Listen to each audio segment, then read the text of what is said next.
Hey, welcome to the Bodies Built Better podcast. I'm your host, Jackie Tann, and this is the year in review.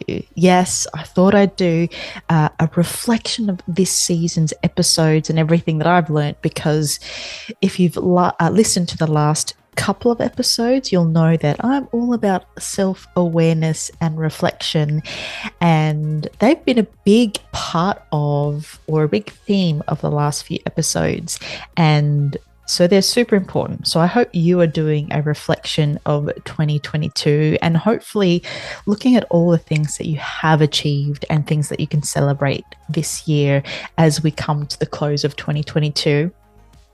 So I really wanted to start with the most recent topic and theme for me, and that is around self-awareness.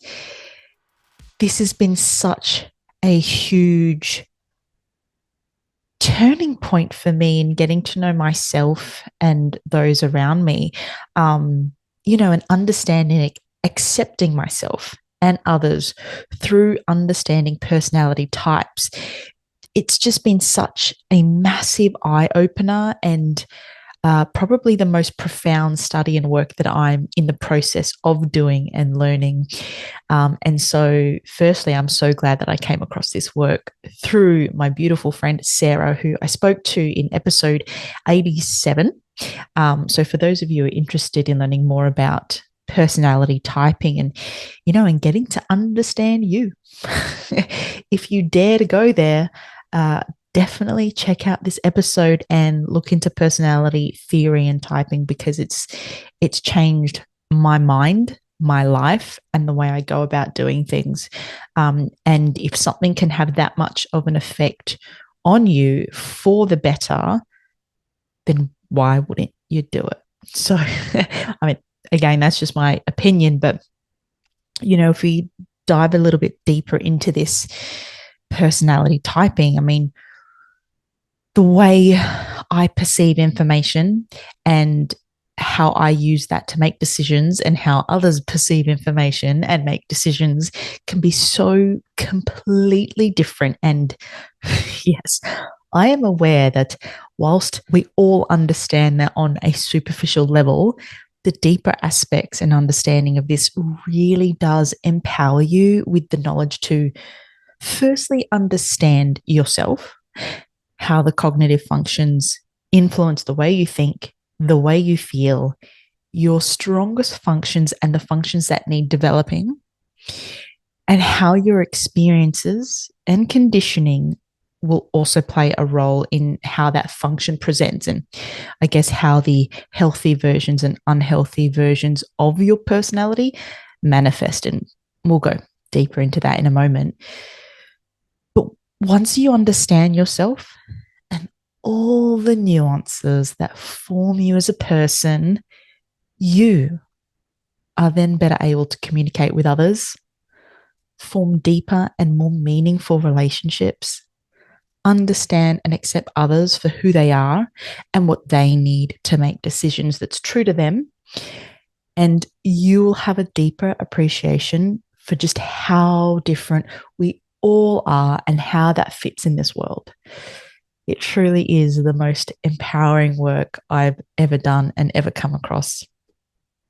And as for the healthy and unhealthy versions, if you want to know more about this and what it even means and what it could look like and sound like, then check out the episode with Sarah, episode 87, and at 29 minutes 50, that's where Sarah describes the cognitive functions and what they are and what they mean. And then if you don't want to listen to that, you can skip to 36:12. So 36 minutes in is where Sarah describes my personality type and I guess the healthy and unhealthy versions of my type and the functions in that. So you can go back there and check it out. So the next thing I want to talk about is body awareness. I just spoke about self-awareness and how that's played a massive role and impact in my life this year. But I also wanted to talk about body awareness. And I need to ask this because this has come up for me recently. When you are relaxing, are you really relaxed? And I know you'll hear that and go, well, that's the dumbest thing I've ever heard. Or maybe you don't think that. It certainly would have been what I thought to begin with. I'm like, well, yeah, if I'm relaxing, then I'm relaxed.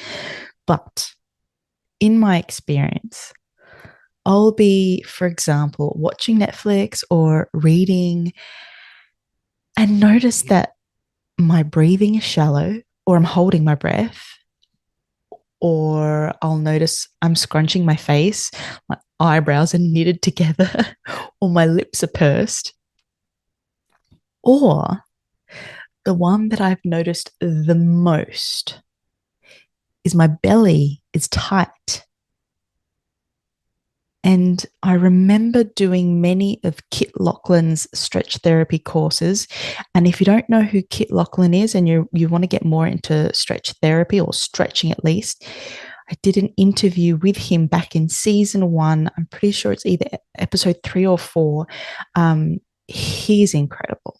And if you're not aware of his work, look him up. Kit Laughlin Stretch Therapy. So I've done many of his courses over the years, and in each course, he would always mention the belly throughout the stretches, being aware of your belly and whether it's relaxed and soft. And he would speak about this, and this was a good indicator of, in fact, if you were relaxed and moving through the stretch with ease and calm. And that is the one thing I feel people tend to misunderstand.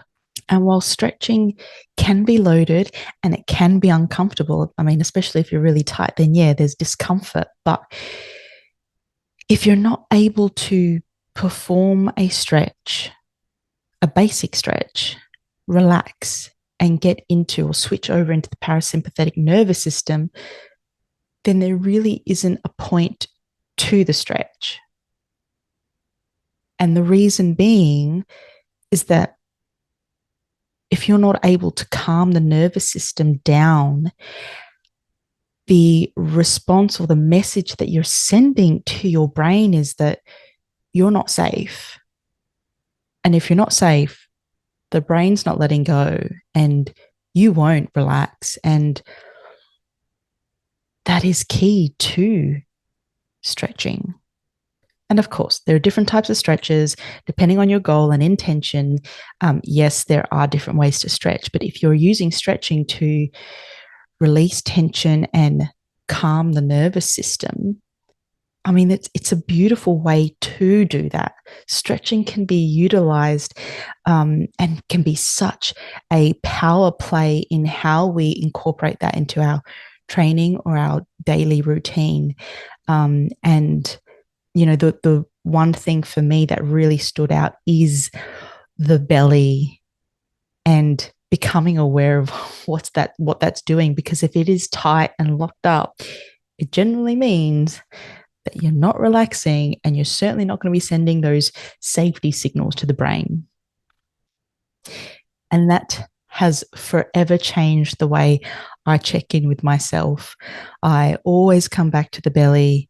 Is it soft and relaxed? And am I relaxed in this moment? And that is even just when I'm sitting down eating dinner or reading or watching TV, or if I'm in bed. I mean, I know that sounds crazy, but even when I'll do a body scan at times, I'll realize that I am still pursing my lips or my eyebrows. I'm frowning. And I'm like, why am I frowning? I'm in bed. I'm about to fall asleep. This has got to be a good place. So those body scans and body checks and body awareness is really crucial to your brain and what messages you're sending and to your overall well-being. So check in with yourself. I want to switch over to gut health and quantum biology and microbiome and all of this good stuff that I had very low knowledge of and around. So for me, gut health is the key to feeling my best. I mean, it does not matter if I am lifting the heaviest I've ever lifted, or if I look good in my new outfit, or if I've exercised 5 times this week instead of 3. if my gut does not feel good, if I am bloated or constipated or inflamed and in pain, life is terrible. My gut dictates the way I feel, no matter what else is going on in life. And yes, I know external influences the internal and vice versa. So it's not as simple as saying this affects that. So fix this and all will be solved. I get it.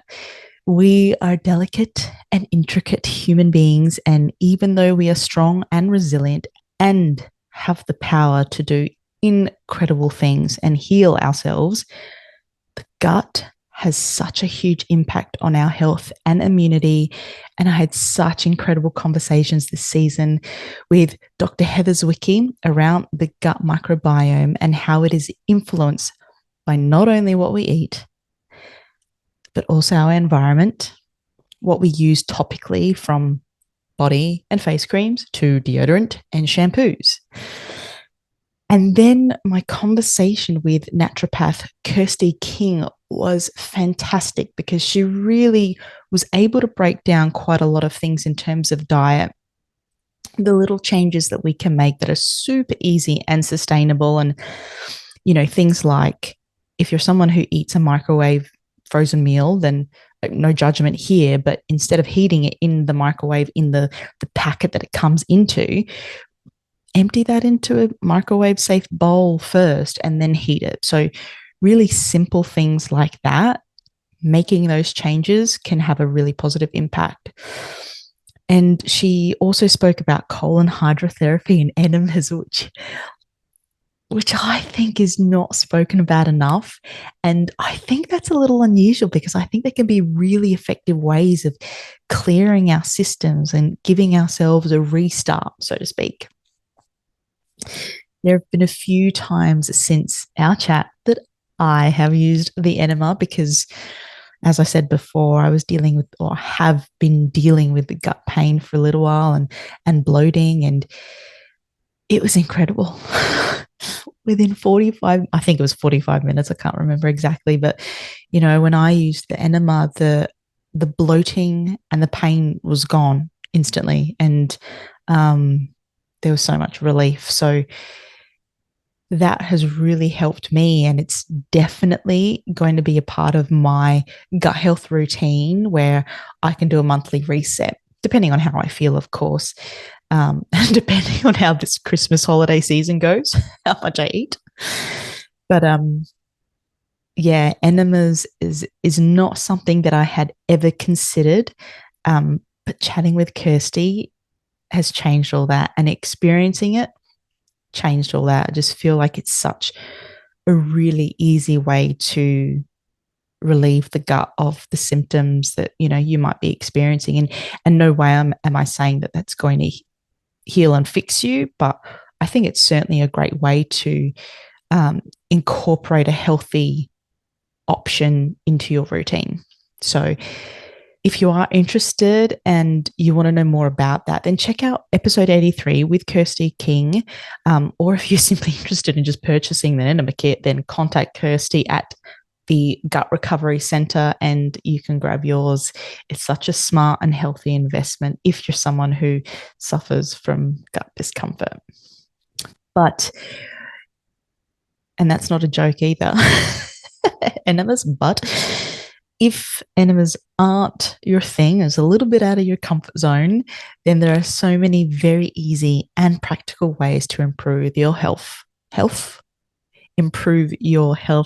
and stimulate your body's recovery response. And when I spoke to Kerry Bennett, she highlighted so many of the ways that we can do this. And we as a society have forgotten about what we as humans innately need and have done long before TV screens and phones and computer screens kept our attention for up to 12 hours of the day. Basically, the most sophisticated computer you will ever own is your body. The mere fact that using sunlight to charge our bodies on a cellular level and the many incredible and important benefits that provides for our body and the energy it produces is crucial to functioning well. Another ridiculously basic and simple element to functioning at a high level is hydration. The amount of people who tell me they just don't drink water or don't feel the need to drink water or whatever iteration of that is blows my mind. And yes, I'm aware some foods have a high content of water, but I'm not sure I know anyone who eats enough fruit and veg to supplement the water intake. Just saying.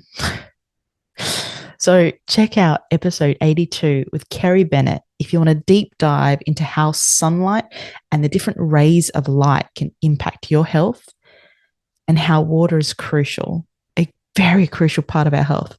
And yes, I know that it's like, well, duh. But Kerry is incredible at breaking down why that is on a cellular level, and what impacts the water that we drink. Mind blown. Honestly, go check that one out. And then we have the Olympians, the Paralympians, the world champions, and all the athletes. I look back over the incredible athletes I had the privilege of chatting with in season 3, and it truly blows my mind that I got to not only chat with them and talk about their achievements and the highs and lows of this high pressured life that, not only do they accept but embrace, but I also got to chat with them, or, behind the scenes, what makes them tick, the why and the passion behind the hours and hours spent training, getting their nutrition right, getting their recovery right, and getting their mindset right.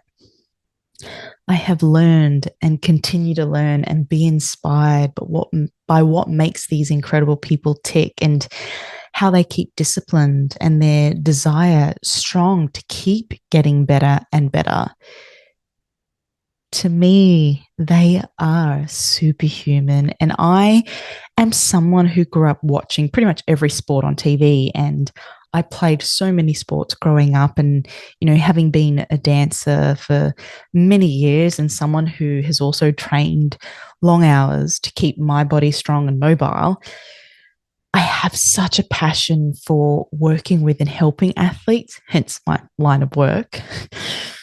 But also this fascination around athletes and how they train and how they recover and, how they keep their mindset and self-talk in check. And also, as I said before, what drives them in the pursuit of greatness. So for me, being able to chat with all the different athletes that I had the privilege of talking with this year or this season has been so incredible and inspiring and motivating, and I have loved learning more about each of their stories. It's been amazing. And lastly, chatting with the coaches, the health practitioners, the experts around health, well-being, fitness, mental health. What an absolute honor to share their expertise and have the opportunity in the first place to even sit down with them and ask them the questions that you have, that I have, and their patience around my curiosity to get the best of their knowledge out in a way that I understand and that you understand, and more importantly, that you're able to apply to your life or training or recovery or diet or whatever it is that you've needed. I truly hope you've learned so much and have been able to take and make positive changes in your life and have seen and felt the benefits of those changes. So, to end out 2022, here are a few things that I will take away that I hope you can find helpful too. So, firstly, self-awareness is key to greater understanding and acceptance of ourselves and others. Inspiration is not just a buzzword, but can be the catalyst to adventure, pleasure, presence, or new beginnings. Advice is only good or bad if and when we decide to do something with it. And doing something with it also means choosing not to. So, for all of you out there saying, yes, there is such a thing as bad advice. True. Well, choosing not to take it is still doing something with it. I'll let that sit. No feedback is still feedback. Rest and recovery will yield better results than training without it. Taking positive action towards your health and well-being will always trump a pill. Don't ignore your emotions or you will never fully heal and recover. And you are responsible for the energy you bring into a room. That is a Brené Brown quote. And even though I have not yet had her on the podcast, one can dream, this piece of advice stays with me wherever I go because I want to have a positive impact everywhere I go and with everyone I come in contact with. And it's certainly easier at times than others, yes, I will admit. But when you can actively try to be better and do better, then beautiful things happen. It is a case of the domino effect. So that is my wrap for the 2022 season of the Bodies Built Better podcast. And I will end this with saying that most importantly, it is you that I'm so grateful to share this with. Whether you have listened to one episode, 10 episodes, or all of them, I cannot put into words the gratitude that I have. To think that anyone is even listening to this humble little podcast makes me so, so happy. So thank you. Thank you for being here. Thank you for sharing your time with me. Thank you for sharing this podcast with someone else if you have. And thank you. Thank you for being here. Stay safe over this holiday period. Stay awesome. And I'll catch you in 2023.